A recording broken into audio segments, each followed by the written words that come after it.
Good evening and welcome to the talk show at the 92nd Street Y. You know, tonight's a great night to talk to a congresswoman.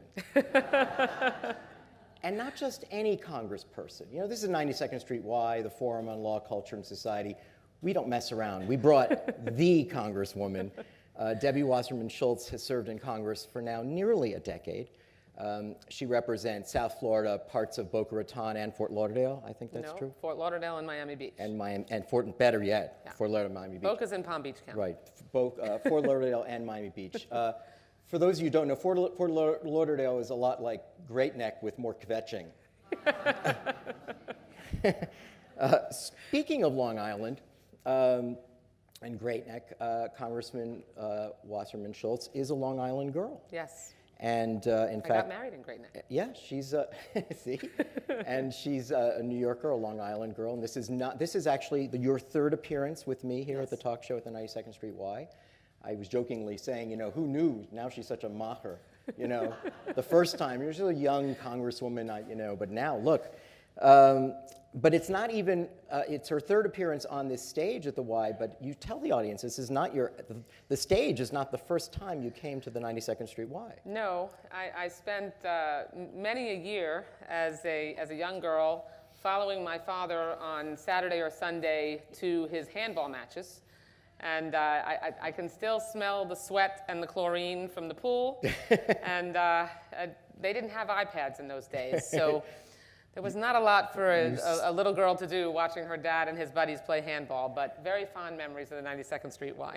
You may remember, Congresswoman, the last time you were here during the question and answer period, I read a card from a gentleman who said, I just want the congresswoman to know that I played handball with her father Yes, at the 92nd Street Y. Right. It wasn't a question, but I had to read that one. She's also the chairwoman of the Democratic National Committee, and you know what that means? She knows President Obama personally. That's what I think it means. She's probably also received, I know you have actually, invitations to the White House Hanukkah party and the Passover Seder, which, let's face it, that's a tough ticket to get, because the Seder is really where the Tea Party wants to be. And so it's a tough ticket for a Jewish woman from Long Island. She's also here, and this is very important. This is an incredibly great book. I read it. You can see it's all entirely underlined. This book, this is actually your first appearance on this book tour. Yes, it is. This is Debbie Wasserman Schultz's book. It's entitled For the Next Generation, a wake-up call to solving our nation's problems. And as Jennifer Hausler told you, she'll be signing this book, and we will be discussing it tonight. Essentially, the book is a sort of a common sense approach to public policy.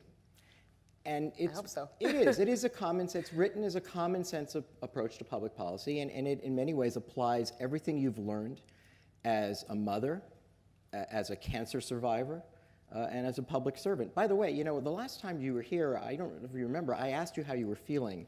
And you said you were fine. I said we were happy about it. But I didn't know, you know, it wasn't as if it wasn't publicly known that you were a cancer survivor. And when reading the book, you were very personal in this book. And I feel like I can be more comfortable and much more outwardly asking you about this, because it's a very big part of what you've learned.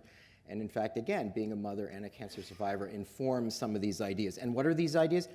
Everything is in here. She talks about the economy and job growth, education, the environment, healthcare, of course, national security, women's health, which of course applies to you, and gun violence, which we'll talk a little about. Many people do not remember. Last time she was here, I said, sometimes you can actually measure someone by the strength of their friendships, and your friendship with Gabby Giffords is a strong one. And when we think about gun violence and how that plays out in this book, that is an important idea, and it's something you obviously became much more sensitive about. And all of that is in this book, all of those prescriptions that are very much a common sense approach to how to improve our government for our children and their future. So we can't ignore what's happening in our world. We have a partial government shutdown. If we don't raise the debt ceiling by Thursday, there will be a default. And my understanding, you can maybe explain this more, is that as of tomorrow, we'll lose our ability to borrow in order to even finance the debts that we presently own. Before I ask you some questions about what we're dealing with, let me read something that you wrote. Now, when you finished this book a year ago, 9 months ago, when was it done? Well, it was finally done really, I would say, in late May, late May, early June. I pushed the publication date back by a year because when the president asked me to chair the Democratic National Committee, I didn't think it was probably a good idea to put out a book of my view of the world in the middle of a presidential campaign when I was one of the political voices for the President of the United States. So we thought it would be better to do it after the election. But now it lends a greater authority. It's not just a congresswoman, but actually the chairperson of the Democratic National Committee. Here's something that you wrote. I hate to read this to you because it'll probably make you wince. You said, when you finished this book, you said, "By the time this book is published, I hope we will look back on the health care reform debate as well as the debt ceiling deal and acknowledge it was rock bottom in the modern era of American political civility. I don't want to imagine how it could get worse." Yeah, well, hope springs eternal. I thought if I put it down on paper and it was actually there in black and white, that maybe I could will it to be. And yet it's almost like a creepy premonition. Yeah, I mean, it is unbelievable that we have shut the government down over whether or not people can have access to quality, affordable health care. The country's watching. This is being live streamed. Who's at fault? You know, what For the Next Generation is about is trying, rather than laying blame, it's really written from my perspective of one mom's sensibility, and a mom that happens to also be a lawmaker. And it was my way of sounding the alarm bells, because with 3 young kids myself and representing really thousands, tens of thousands of families in South Florida, and talking to thousands more families across the country, it was really clear to me that the average person really could be helped by getting a basic overview of the most significant problems we're facing, what I think we should do to solve them, and what would potentially be happening for our kids if we don't solve them. And it's called a wake-up call, because it's not just about who's to blame in Washington or who's to blame in our state capitals. We all have to work together. It is incumbent upon all of us as parents, as Americans, to get engaged and involved in trying to solve these problems together. Lawmakers can't solve these problems by ourselves. As we can see, the gridlock that has occurred in Washington is not just because we are being strangled by the Tea Party, the Republicans are being strangled by the Tea Party, but also because we need Americans to get more engaged and make sure that they are communicating their priorities to the people they elect. But it's worse than it's ever been, right? I mean, we know in other periods of American history, the parties worked together. Tip O'Neill worked with Ronald Reagan. Newt Gingrich worked with Bill Clinton. They didn't love each other, but they worked together. Is there something unique about this president? Is there something unique about, and we'll talk about this a little more, Obamacare? I mean, is there something that's particularly a lightning rod? President Obama has told us we're living in a post-racial society, so I assume it's not about race.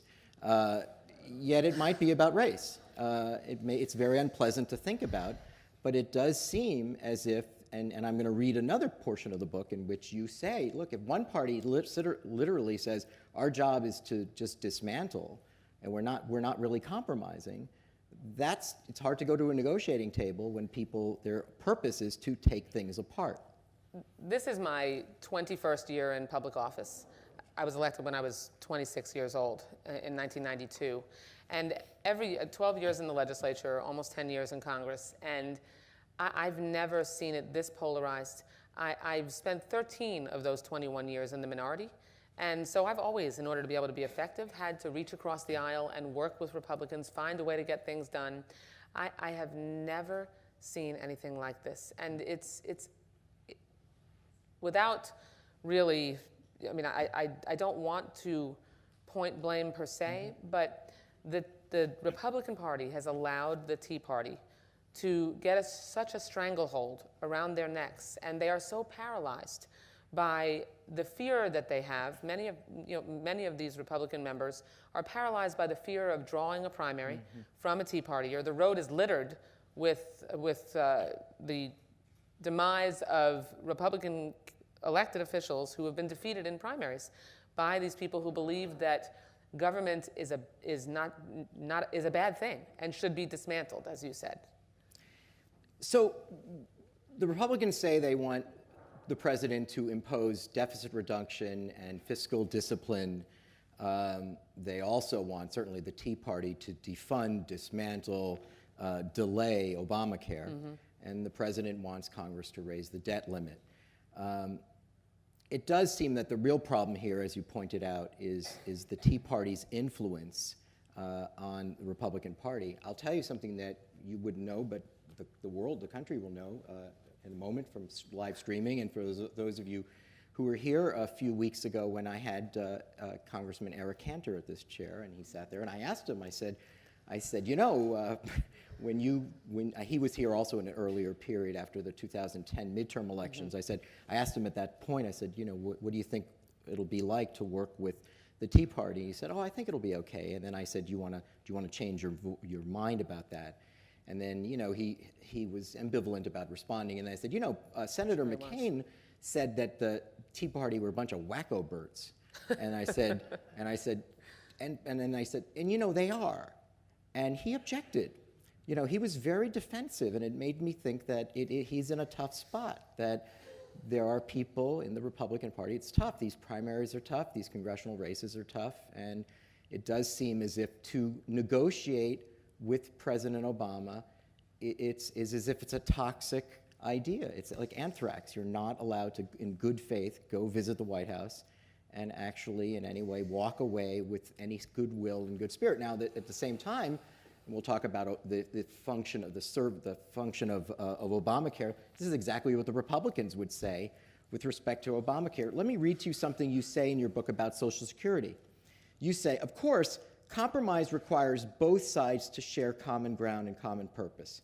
So if the goal of one side is simply to dismantle a program rather to improve it, compromise is not achievable. Right. And that's where we're at. No, and that is where we're at, because we could reopen the government if the Tea Party Republicans would be willing to just acknowledge and agree that health care in this country is a right and not a privilege, and accept that the Affordable Care Act is the law of the land. It's been passed by Congress, upheld by the Supreme Court.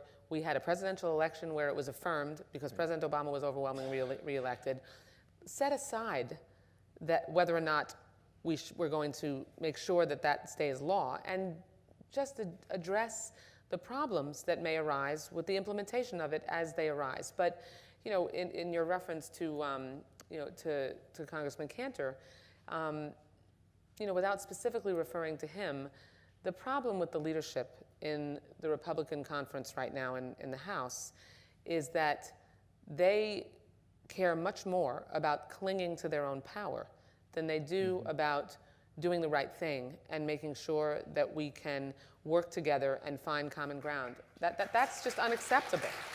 It's unacceptable. And I mean, look, I represent a district that is very progressive in South Florida.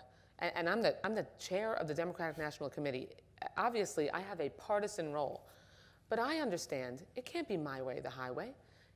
There's no way that we can find common ground if Democrats take the position or Republicans take the position that it has to be all our way.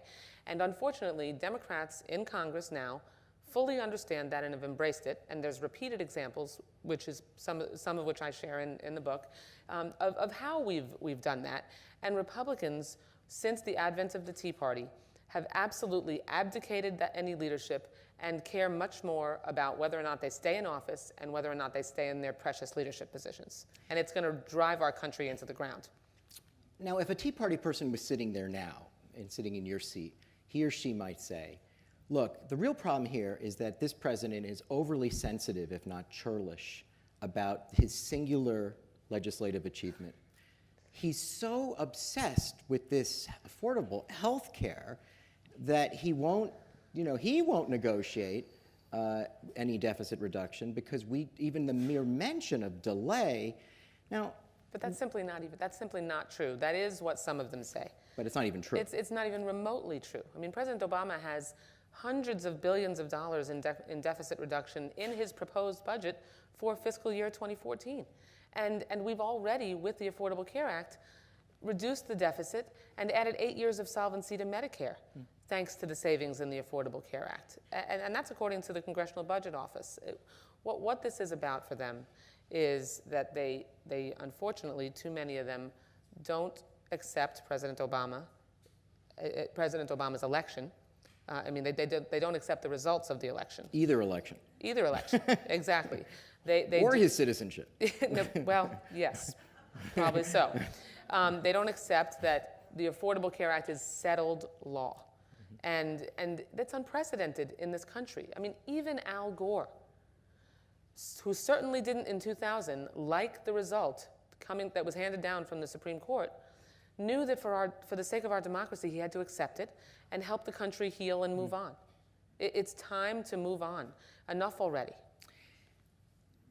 As a cancer survivor, in particular, one of the strongest points you make in the book, and I learned a lot about this. You said, let me tell you what it was like pre-Obamacare. If you really think healthcare is so great in this country, let me read it to you. Let me tell you what it's like. Yeah. And could you share with America and this audience, tell us how bad it was and how much better it will be because of this? Absolutely. So when I shared my story publicly after I went all the way through breast cancer, and I didn't share, I kept it to myself. I wanted to protect my children. They were very young, 4 and 9, and I was 41 when I was diagnosed. And everything, all the cancer that they were familiar with in their life, in our family, the person had died. So I didn't want them to. I knew I was going to be okay. I just had to get through it. And I also didn't want professionally, and I think I told you this last time, I professionally didn't want to be defined by my cancer, because there's very little that you can control when you get that diagnosis. You feel like everything else is spiraling out of control. And so the one thing that I could control was who knew, and I wanted to be able to decide what I was capable of doing. I didn't want well-meaning people to say, oh, we can't ask Debbie to do that because she's battling cancer. I knew what I was going to be capable of. So when I shared my story, I was amazed at how many women would come up to me who were either uninsured or underinsured, or constituents that I sat with on the Days on the Hill that the American Cancer Society has, who would say, Debbie, I am stage 4, and I don't have insurance, and or I'm underinsured, and I had to choose between either the radiation or the chemotherapy because I couldn't afford the copays or the deductibles on both. Or I found a lump, and I don't have enough insurance coverage. I can't afford to pay the doctor the copay or the deductible, so I waited, and I didn't get myself to the doctor when I knew there might be a problem, so my cancer was diagnosed at a later stage. Well, that angst is a thing of the past as of January 1st of 2014, because an insurance company can't drop us or deny us coverage for that pre-existing condition. And we don't have to make those horrendous choices. And that is what these Tea Partiers want to take away from us. The 150 million people in this country who will, January 1st, have the peace of mind to know that, like my parents, who raised me to believe, that you should know that if you don't have your health, you don't have anything. And everything else in your life fades into the background when you realize that you don't have your health. And that peace of mind is given to everyone in this country as of January 1st, and it needs to remain.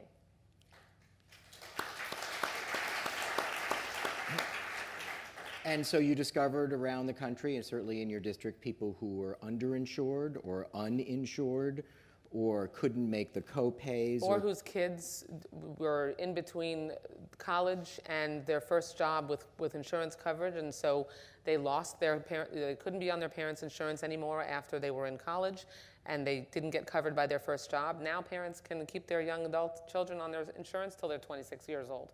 Here's another example.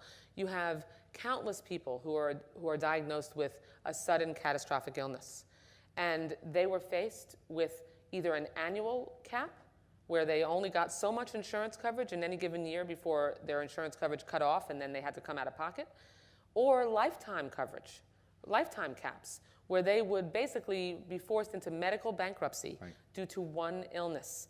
That is a thing of the past because there are no more annual or lifetime caps, thanks to the Affordable Care Act. There's something else I learned. Again, this book is just filled with so much great information and insights from Congressman Wasserman Schultz. I didn't realize how many people don't ever go to a doctor. It is amazing. They just don't go to a doctor. Right. You know, it's true that the Republican Party says, what are you talking about? If you don't have insurance, you can always go to an emergency room. Well, that might be true. And it has not been costless to us because we're all paying for it. We're all paying for it. It's been passed on. But when you think of other countries around the world where people are encouraged to visit your doctor once a year, I was shocked. What did you say? It was like 61% of, it was a huge number. It's about 61%. 61% of people don't go to it. I mean, I don't want people walking out. They're a time bomb for all of us. So what that means is that our healthcare system up to now has been a sick care system, basically, especially for seniors. I mean, seniors under the old system basically would go to, and listen, I listen to all our boobies and zadies who are sitting by the pool or in the card rooms in the condos in South Florida, and I love and care for them very much, but they constantly talk about this illness, this ache and pain, and what their next doctor appointment is. And usually they're accessing medical care when something's wrong. Thanks to the Affordable Care Act, now seniors can get an annual wellness visit. No copay, no deductible. Their prescription drug costs have come down because the donut hole in Part D is now closed. In other words, that huge gap in coverage. Could be up to $3,000. Yes, yes. And I can't tell you how many times I've been online behind a senior in my district in a drugstore who, when 5 or 6 prescriptions come to the counter, they have to leave 2 or 3 of them behind because they can't afford to take them all home. There's a story I tell in the book about a woman who I've known for years. Years. And she stood up. I was at the West Broward Democratic Club, one of the biggest clubs in my district. She stands up, and I'm there to talk about health care, and we're trying to pass the bill. And she says, but we've passed the bill. And she stands up in the middle of, there's 250 people in the room, and shares that for the few medications that she took, she would have the pharmacist score her pills so that she could break them in half and double the length of time that the prescription lasted, because she couldn't afford to refill it every single time it came due. And I had told that story in the abstract lots of times, not really ever knowing someone personally that had done that. And I also never thought of her as someone who lived hand to mouth or had a struggle in covering all her bills. And I just thought, here it is. I mean, just someone who really is living what you perceive to be a middle-class life, and thanks to the Affordable Care Act, can stay healthy. And so if you know that you can take medicine, if you know you can go to the doctor, then you're shot at getting an illness caught early, which is why I am sitting on this stage today, because my breast cancer was caught early because I knew to do self-exams and found the lump myself, and then was able to go to the doctor without thinking twice because I had coverage that was reliable. Everybody in America deserves that. For those of you who are watching from Nebraska, the booby and the zetas, those are grandmothers and grandfathers in Long Island. Sorry. So Obamacare has functionally been implemented. There was a article in today's New York Times you made. Can I say one more thing? Yes, please. Because, I don't want to spend this time going round and round about how we're right, supporters of the Affordable Care Act are right, and opponents are wrong. This isn't about that. Because look, when you make a change to the healthcare system that is this significant, and this is a significant change, there are inevitably, and President Obama has said, there are inevitably going to be problems that arise. And what we have said all along is that as those problems arise, we need to address them. We need to do what we've done for more than 200 years in this country, and that is work together to fix problems and iron out the kinks. The best analogy I can use is, if you didn't like your kitchen redesigned, would you burn your house down? Or would you either live with it, rip the counters out, change out the cabinets, or maybe screw off the knobs and go to the store and replace them? Obviously, that's what you would do. What the people who opposed the Affordable Care Act want to do is burn the whole house down and leave nothing but the ashes. And they will leave Americans who I've just described with nothing, in the same situation that we've been in for our entire history, and that has not been a good place to be or a healthy place to be. Well, speaking about problems, there was a report in today's New York Times. Obamacare is off to an inauspicious beginning. It's $400 million to implement, and apparently many, many people have had a hard time logging into the exchange.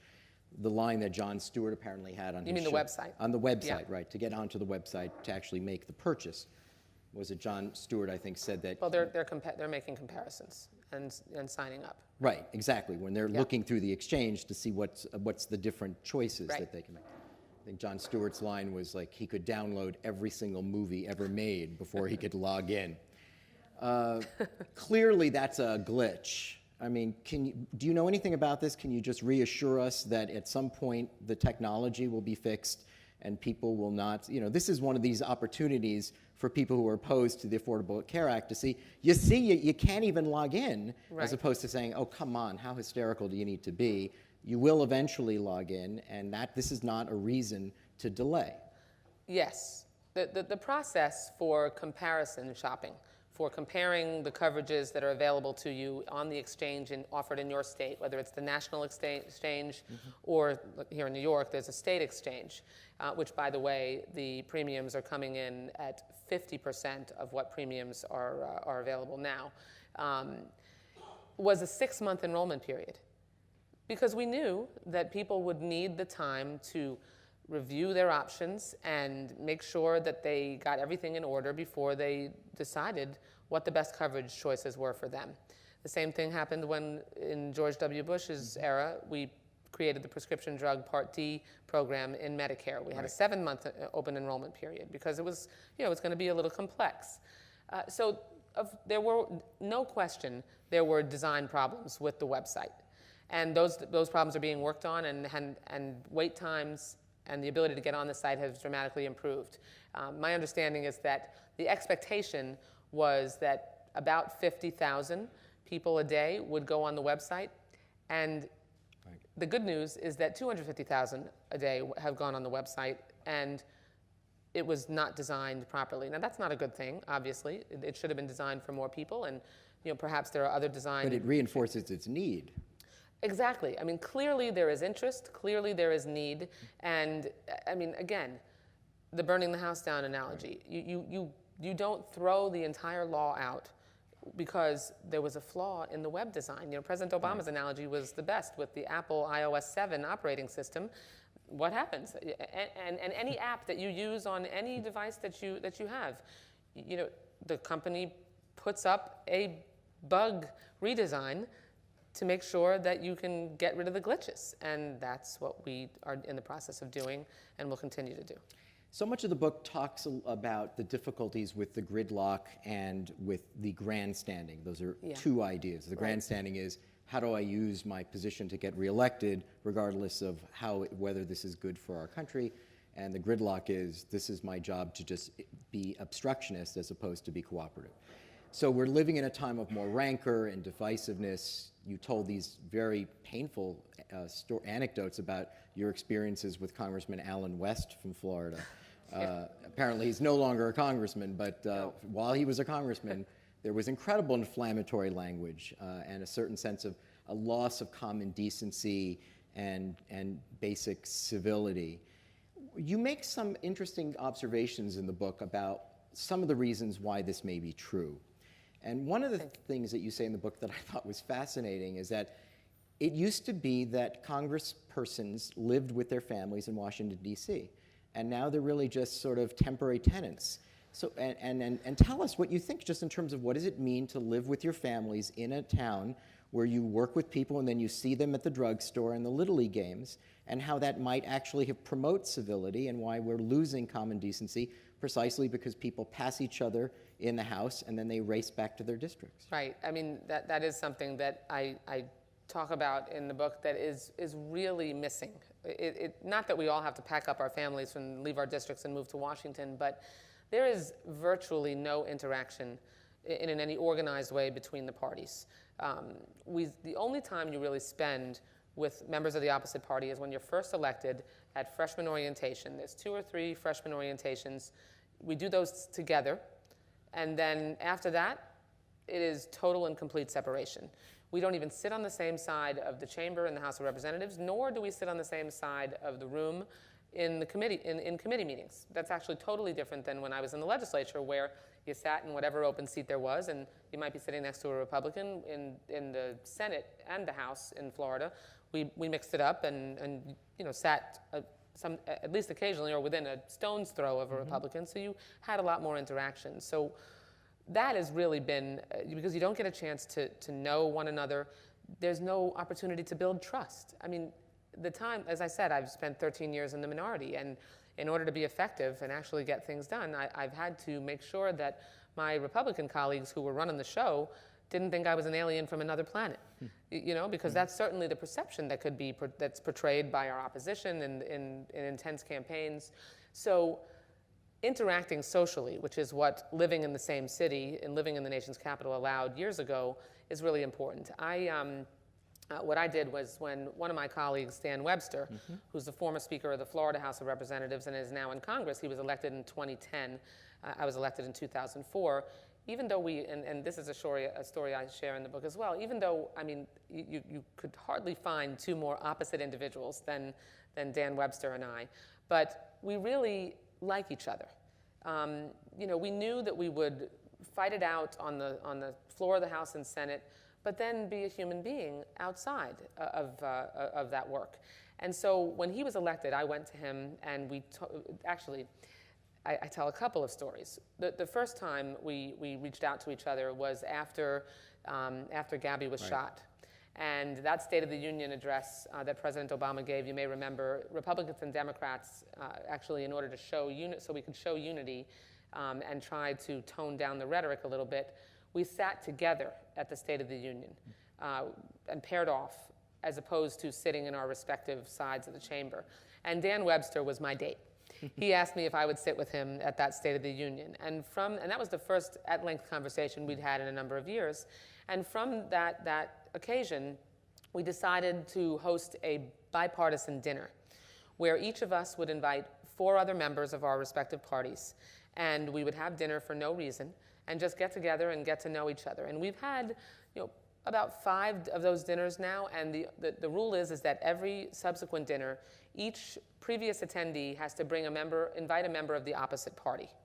So we're up to about 30 or 40 members now, and we're actually outgrowing the room that we've been having this dinner in, and have really gotten to know each other. I've now co-sponsored a bill called the Rape Survivor Child Custody Act with a colleague of mine who I can assure you I would never have talked to, because he beat an incumbent Democrat, and I was very mad at him when he won. But I got to know him as just as a regular guy, who, even though we won't agree on most things, it's Tom Marino from Pennsylvania, who is the Republican sponsor of this legislation.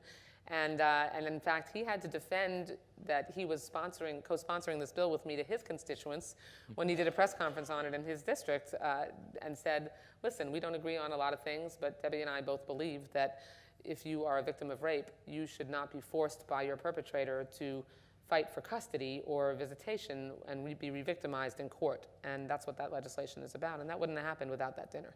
There's another template for that. A year ago, I don't know if any of you were here for the talk show when I had as my guest Supreme Court Justice Sotomayor.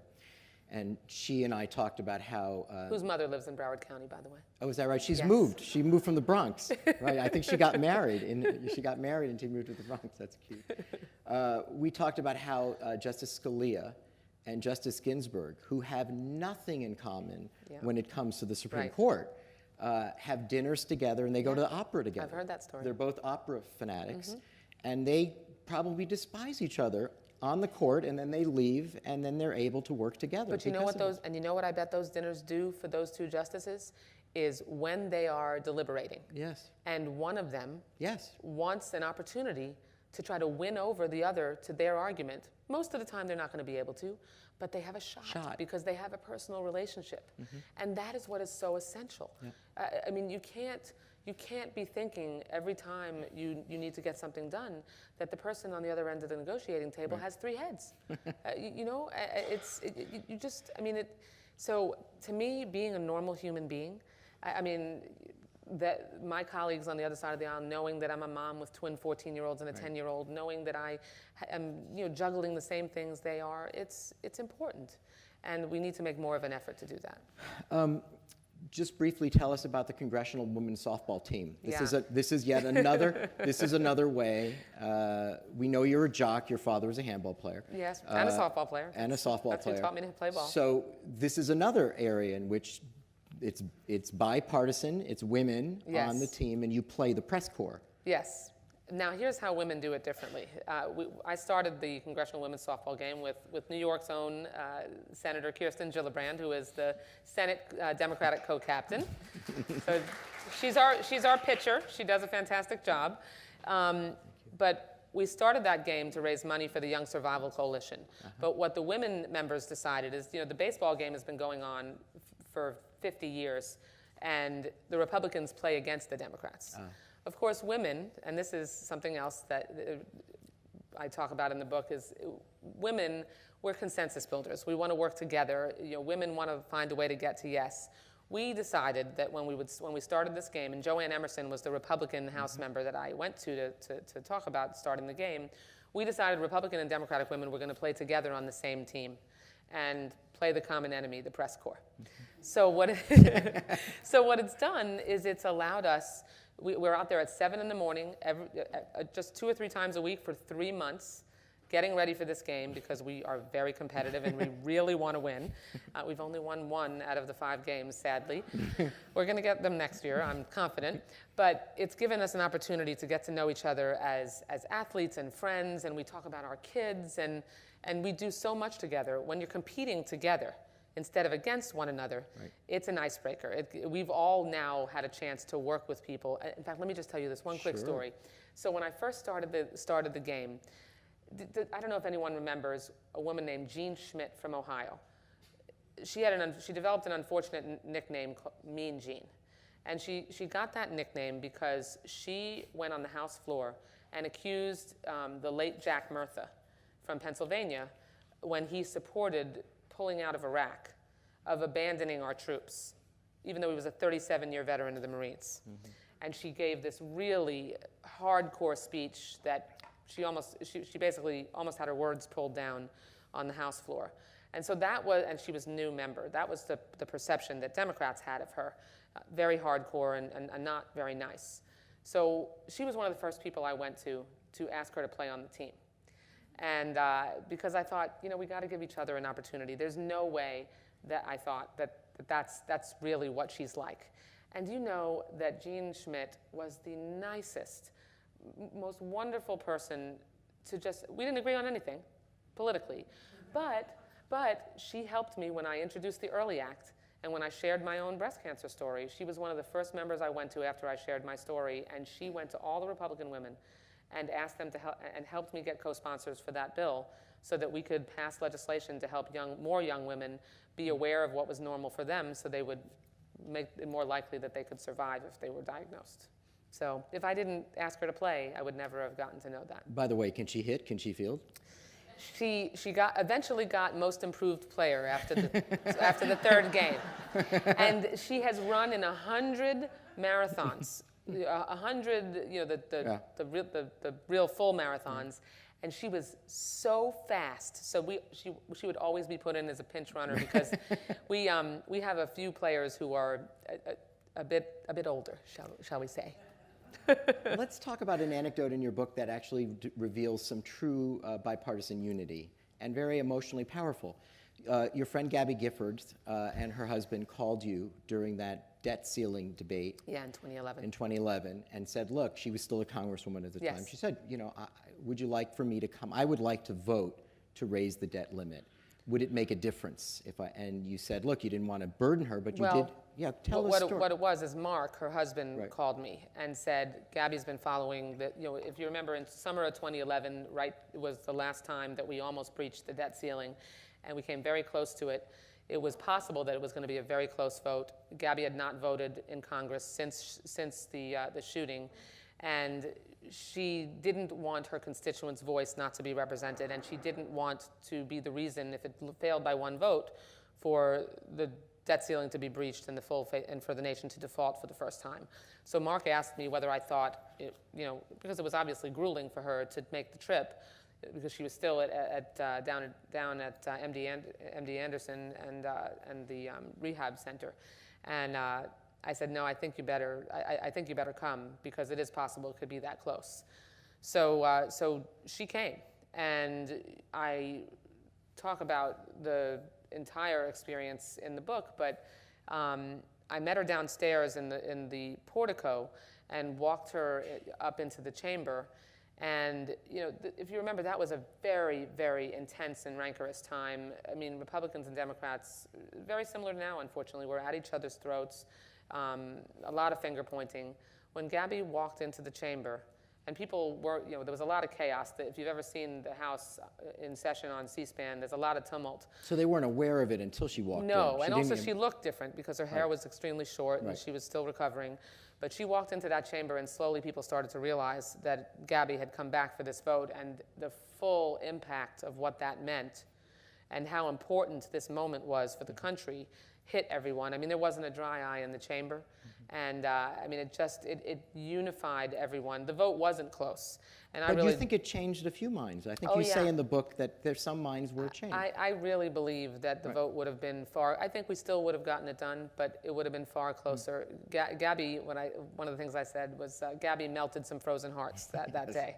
And we could use Gabby right about now. We've got a few more frozen hearts to melt. Speaking of frozen hearts, here's if you read the book, if you take the book at its words, and it is a wonderful book. So please, you should. It's a great Hanukkah and Christmas gift if you're in Nebraska, wherever you are. It's a fabulous book, and it's really great. It does seem the presumption is that the policies of the Democratic Party, the policies of this president, are really the common sense policies that advance the interests of our children in our present lives and in their future. And it does beg the question, don't Republicans love their children? I mean, if you're a Republican, you're going to say, I'm reading Debbie Wasserman's book for the love of God. She thinks if you're a Tea Party person, forget it. And the implication is they're terrible parents. Well, I mean, what is it? I know we're not pointing fingers, right. But it does seem to suggest that there's an essence, something about where your heart is at in terms of what you think public policy should look at is what really is focused on what would be best for your kids. I'm really far more critical of the Tea Party I understand. Republicans than I am of the Republican Party as a whole, because I have worked with so many Republicans. And you make that clear in the book. Yeah, and seen big problems get solved, where Republicans and Democratic leaders sit down together, even though they really have not a lot of agreements, but they're willing to find common ground. Right. And so the measurement that I talk about that we should all be using for whether or not we are making progress is how our children are doing. So there's something called the Kids Count Data Book, which is a national measurement tool that says how our children are doing in so many different indicators, education and healthcare and so many other things. We like to say that the United States of America is the best in the world in everything. We're not. We're not when it comes to the how many hungry children we have, whether our graduation rates, how many kids have the ability to really go to the doctor and don't have to worry about whether they're going to be able to stay healthy. And the reason that I think we need to look through the lens of parents, and we need more moms in particular, but parents in Congress, is because politicians talk over and over about the next generation. But for me, as a mom, that is not something I think about in the abstract. I spent 7 years not being without kids before I had children while in office, and it completely changes you. Every parent will tell you that. But I don't think about this in the abstract. I look in the back of my car and my next generation is right there in the back seat. Yesterday when I was at Shelby's soccer game, the next generation was right there on the side, with me on the sidelines. And we have got to make sure that we are making decisions right now about energy and healthcare and the economy and so many other issues. Because if we don't solve some of these major problems and come together to do it, then it is going to be a very dire situation for our kids. The book, in this way, again, fabulous book, but it's a Homer book. It's a Gator Girl book. It's an inside joke. The Floridians know this. Yes. I mean, in every way, what you do so winningly in the book, so convincingly, is point out things that President Obama has done that you think he deserves more credit for. I mean, one of the things I want to talk about in a minute is that I know the thing that drives you absolutely bonkers is the fact that this idea that President Obama doesn't care about Israel, right? I mean, I know Right. that drives him. Maybe hopefully we'll finish on that note, because I know that does drive you nuts. Yes. But can you tell us, have there been situations, times, would you feel comfortable telling us, that the president has disappointed you? Was there a time when you said, oh, for the love of God, come on, Barack? Has there been anything like that yet? Or is he just, as far as you're concerned, you're just very sympathetic to him as a man and very, very, very won over by him as a leader? Well, I think he's an excellent president, and I am totally supportive of him, obviously. And that's not just because I'm supposed to say that. I mean, I could never have accepted his You have to believe him. Request of me to chair the DNC if I didn't believe in him.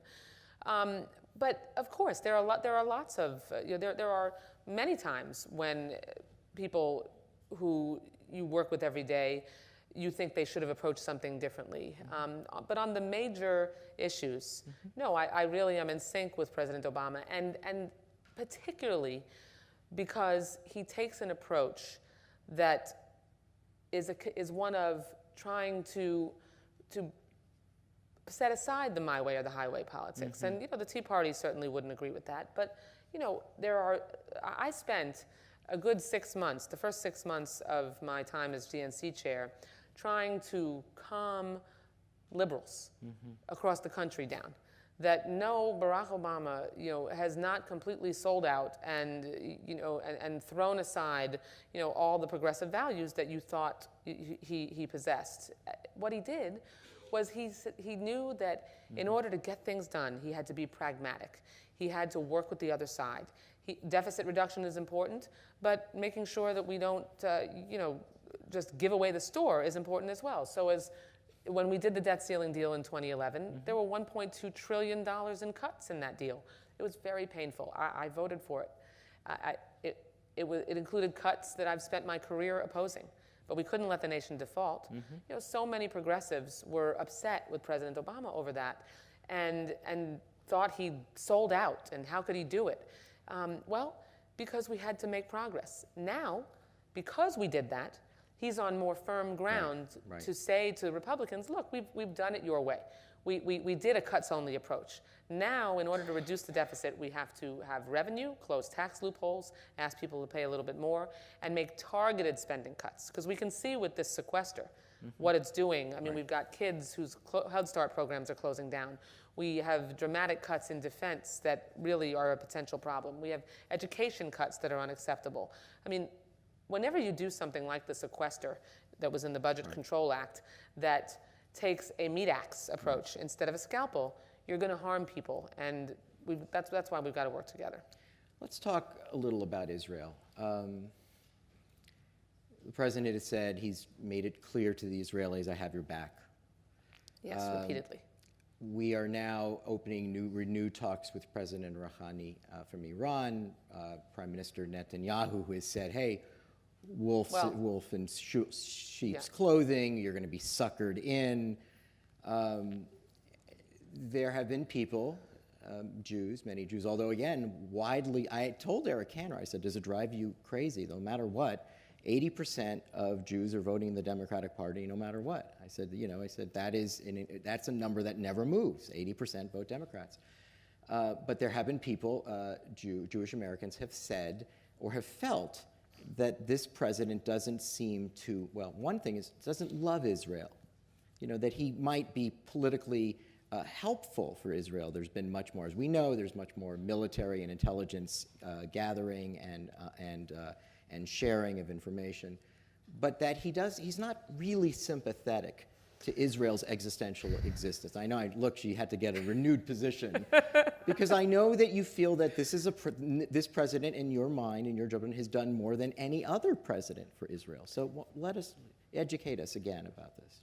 It's not only Debbie Wasserman Schultz that has that opinion. Right. It is Israeli. So many Israelis. It is the leadership, the breadth of leadership of the state of Israel, and I know that because I went with President Obama to Israel earlier this year in March. It was the first foreign trip he took in his second term as president, and I sat in an auditorium in Israel and listened. First of all, I mean, the experience, and I talk about this in the book as well, the experience of being in another country with your president, your country's president, no matter what country it is, was almost indescribable. But as a Jew, to be in Israel with the President of the United States, speaking to Israelis, and seeing the response, 1,000 Israelis in the auditorium, gave him more standing ovations during his speech, particularly when he said, Atem lo levad, you are not alone. I mean, President Obama made sure the Israeli people understood that he holds Israel in his heart, that he understands the important and historic partnership, that we have the closest military and intelligence cooperation that we've ever had in the history of the relationship for a reason, and talked about the sense of justice that is so meaningful to our people and that we are all raised to believe in as a core value, and that justice was important for Israelis but also important for Palestinians. And that's why two states living side by side in peace, a Jewish and democratic state of Israel and a Palestinian state, was critical. And do you know that the most raucous ovation that he got for his entire speech by Israelis was when he said that? I was amazed.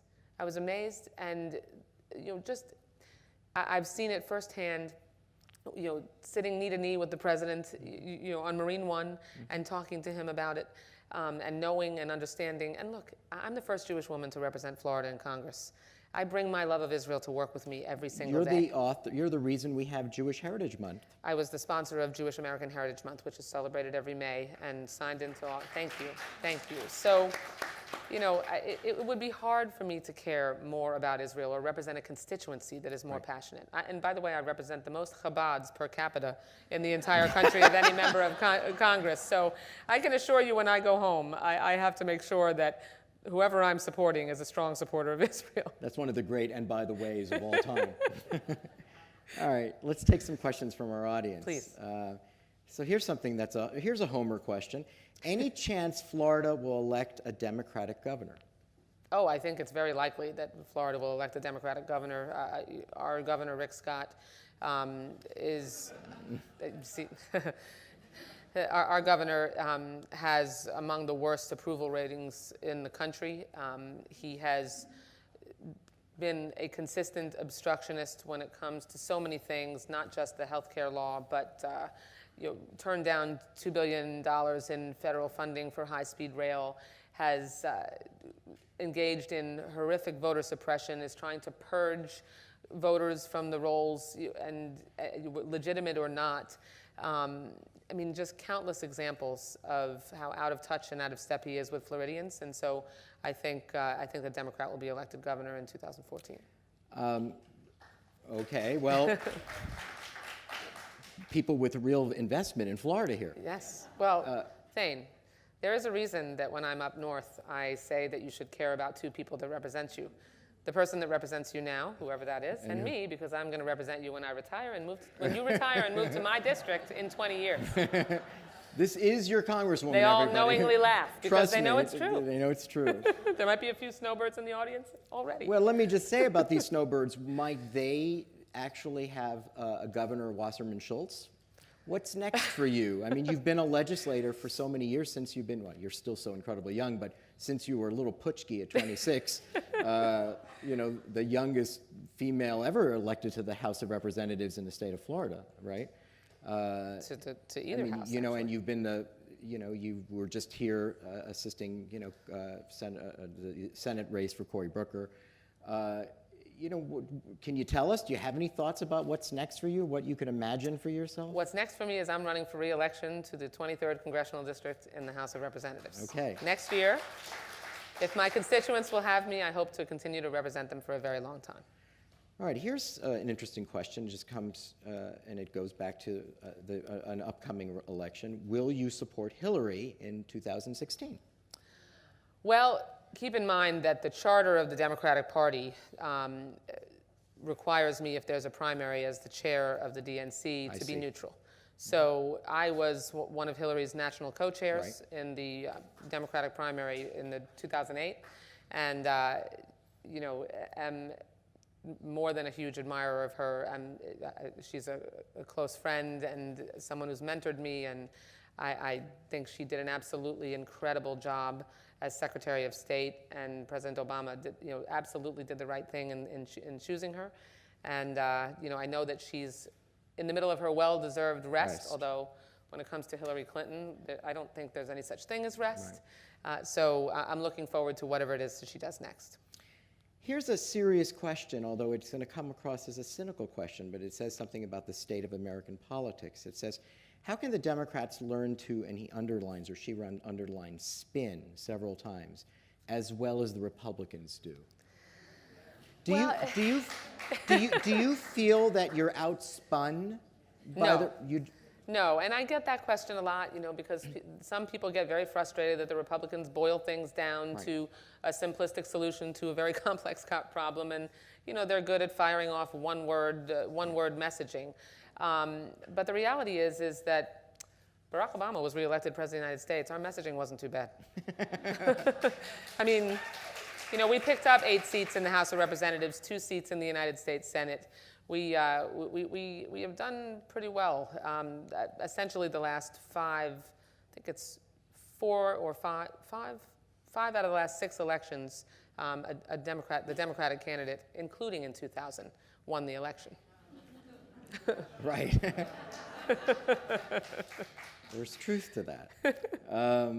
I think this is an outgrowth of clearly the mean gene. But we could always do better. Trust me. I have shared that frustration on messaging, and we're always focused on doing one better. of the things that you reminded me here in the book, again, there's so many interesting things, that when the Republicans boasted in this most recent presidential election about how many people had come out in Ohio, how many field offices, and here you're looking as the chairwoman of the Democratic National Committee, you're saying, you guys got to be kidding. What was the number in terms of the actual feet on the ground in Ohio? Yeah, so on the Saturday before the election last year, the Republicans sent out this big press release about how they had done 75,000 door knocks in Ohio, and trumpeted it to the entire country, to the press. And we actually didn't share that we had knocked on more than 300,000 on the same Saturday. So it was the notion that we had really run circles around them and took them by surprise in the grassroots, door-to-door, neighbor-to-neighbor campaign that we ran, which was significantly boosted by our digital advantage, was really clearly there. And that's 300,000 on Shabbos. That's right. Could you imagine on Sunday it would have been way so, higher? So in Shaker Heights, not so much. All right, let's take this last question, and in a way it comes really out of our women's softball league.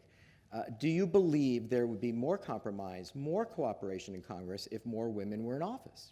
Yes, absolutely. Yes, and it's funny, over the last couple of weeks, as I've done news interviews and debated some of my colleagues, in fact, about half of the interviews, I think I've debated a female, one of my female Republican colleagues, at least one of whom plays on the softball team with me. And those interviews, I found we got the best feedback, because instead of really being at each other's throats, even though we didn't agree and we were staking out our own positions, each of us agreed, whether it was Renee Elmers from North Carolina or Ann Wagner from Missouri, even Marsha Blackburn from Tennessee, we all have said to each other, and we say this to each other privately on the House floor, if they just locked the women members in a room, we could get this done in a few hours, or certainly over a couple of days, because women so often we're not so focused on, the scalps, walking away with our piece of the victory. What we're interested in doing is, yes, you want to give everybody. You want to make sure, how many times, the women will know what I'm talking about, do you think about, okay, how can I give this other person a win? What do they need to walk away with to feel good about this discussion? And so that's one of the reasons it's important to have more women. It's also important to have more women because we only have 8 women in Congress right now with children younger than 10. And I mentioned that in the book as well. I mean, imagine, there's 535 members of Congress, and only 8 of us have young children. And so that perspective, making sure that issues important to young families, not that fathers can't make those priority, and they do, but obviously moms do it in a different way. And because there's a whole chapter on children's safety in the book, and we didn't get into that very much, but the reason that one of the first laws I passed as a member of Congress was swimming pool safety, because the number 2 killer of children under 14 in this country through accidental death is drowning in pools. Now, if a mom who had young kids wasn't in Congress pushing that legislation, it's just not likely that it would have gotten done. And it needed to be done because we now, because of the suction drain entrapment provision in that law, if you remember, there were kids who had been disemboweled because they had gotten stuck to the drain of the pool because the drain covers were faulty and not designed properly. Since the bill became law, we have not had a single suction drain entrapment death in this country because of that provision being law now, and the requirement that the drain covers be redesigned and that it was mandatory that all commercial pools install them. And you led that important. In Florida first. In Florida first, and then you brought it to the country, and that is something that you can really, it's another piece And do you know who helped me make sure that bill became law? Yes, Baker. James Baker, the former Secretary of State, because the bill is law is named after his granddaughter, Graham Baker, who died in a suction drain entrapment accident at 7 years old at a party in a backyard where her mom couldn't pull her off the drain cover with 2 or 3 other people, men, helping to try to pry her off because of the hundreds of pounds of suction force that there was. It just shows you that when you humanize these experiences, it really it transcends all of these political alignments. I remember years ago, people were surprised that Supreme Court Chief Justice Rehnquist had voted in a case to provide money for working mothers. And it just seemed that he had betrayed the Republican Party until we learned that his daughter had been recently divorced, and she had a high-powered job in Washington, and Grandpa Rehnquist had to go pick up the twins after school. And he did it every single day, even though he was on the bench, and he became sensitized to what it was like for a working mother, and he, as a Supreme Court justice, said, look, this is something now I know something about. And that sensibility needs to transcend politics, because CEOs of corporations need to make it easier for women and parents to be able to balance work and family. It's just so essential. The book talks about how you're going to get a better employee and have a better parent, and that profits are proportionate to making sure that your employees have the ability to balance and that they don't have to choose between being a good parent or being a good professional. No one should have to make that choice, and we all need to make an effort. It's really important at allowing people to do both. Congressman, Congresswoman, we always have our eye on you, and we're always rooting for you. Please know that. Thank you. This is a wonderful book. Thank you. She'll be signing it outside. Thank you. We welcome you back again to the stage of the 92nd Street Live. Thank you. Congressman Wasserman Schultz.